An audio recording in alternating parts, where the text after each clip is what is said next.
Dört nala gelip uzak Asya'dan Akdeniz'e bir kısrak başı gibi uzanan bu memleket bizim. Bilekler kan içinde, dişler kenetli, ayaklar çıplak ve ipek bir halıya benzeyen toprak. Bu cehennem, bu cennet bizim. Kapansın el kapıları, bir daha açılmasın.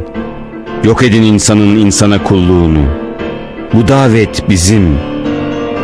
Yaşamak bir ağaç gibi, tek ve hür ve bir orman gibi kardeşçesine. Bu hasret bizim.